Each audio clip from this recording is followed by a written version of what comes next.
Hello, it's Father Kevin here.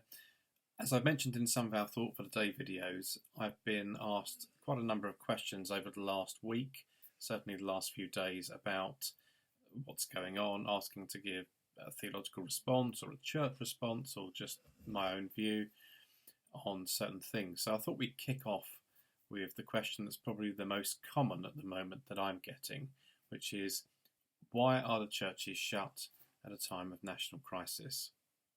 I think the very simple answer is because, as with other institutions, the government have said that we need to close at this time where we are trying to control the spread of COVID-19. The guidance from the government is clear, and of course churches must follow that. We don't want to be a source of infection. We don't want to be a place where the disease is transmitted unnecessarily. And we have to observe, of course, the clear guidance of the government, which is at the moment that we stay at home. And we hope and we pray that that situation will be reviewed as time goes on and that these restrictions will be lifted as soon as practically possible. Related to the question of why the church is closed is, should the churches be closed for private prayer if there's one or two individuals? I think this has come in a lot over the last few days with people asking, well, if there's one or two people in the church and we're cleaning things down, then what is the harm of letting people come in to pray? It's a really difficult question because lots of people are asking to pray. People who have perhaps not been in church for years or never been in church. There are people in society at the moment who are frightened, concerned, who want to pray for loved ones, healthy or unhealthy, pray about the future, their families. Of course, they want to pray, and it goes against the grain to have the doors of the church shut. But again, I go back to that guidance we've been given by the government, those instructions, which are that we are simply not to open. And until those instructions are lifted, whether theologically it's right or it's wrong, we have to remain closed. Moving slightly on from that, but nonetheless related, is another question that I've had, which is, well, why, Father Kevin, are you and other clergy not allowed to pray in your own churches? You should be in there praying for the community around you. Again, that's a really difficult one. I think I would say on a personal level that, like other clergy I know, I am struggling to understand why that decision has been made. It's been put to me that a clergyman going into a church that no one has been in for, let's say, 7 days plus, where the only person going in is the clergyman to pray, provides an environment where actually the risk of contracting COVID-19 is negligible. Well, I think to answer that, I would say I'm not an expert in infection control and certainly wouldn't want to give anyone the impression that I was. But I do share and empathise and understand people asking why we can't go in. It is a decision that I am struggling with personally. I want to be in the church building to pray for our communities, and I think that's something I would hope the archbishops would consider reviewing in the future.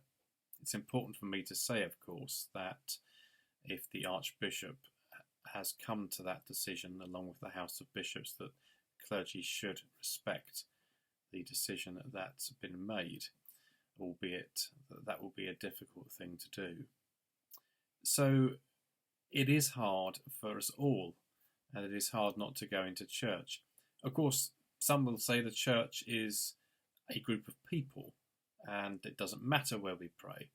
I think for some in the Church of England, where sacramental buildings, sacred space is less important in their faith, that will not be so much of an issue.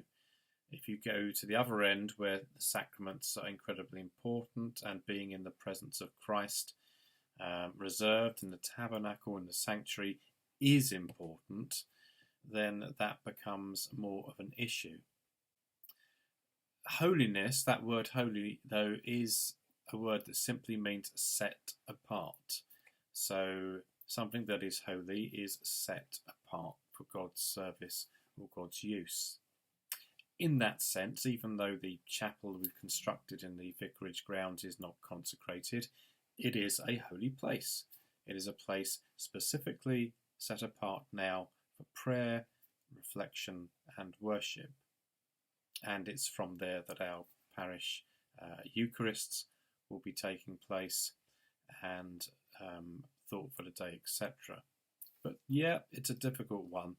And I think it would have perhaps, if I'm allowed to express an opinion, have been helpful to have some sort of understanding or rationale given for why that decision was taken.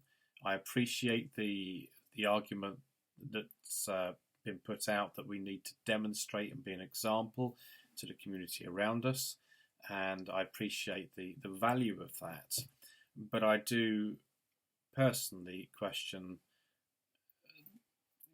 would there perhaps not be an opportunity to give a more fuller explanation of why that decision was reached, other than the one argument given about being an example?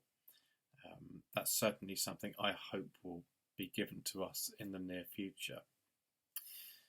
Is it wrong for me as a Church of England priest to sit here and to question that decision?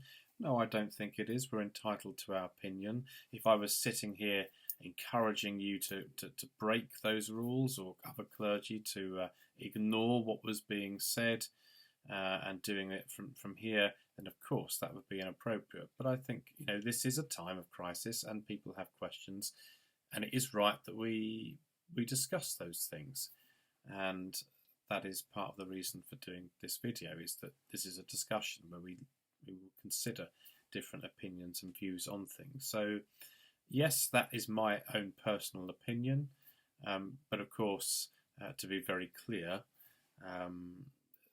if that instruction has been given, then we have to respect the fact that that is the case, and also, even though I don't understand it, I have to respect that that decision was taken with every best intention. So I hope that's answered that question about use of building and prayer, and look forward to answering your questions as they come in. Do continue to pray, of course, for our NHS and those essential services that are struggling at this time. And we do hope and pray that together we can slow this down and move forward. God bless you.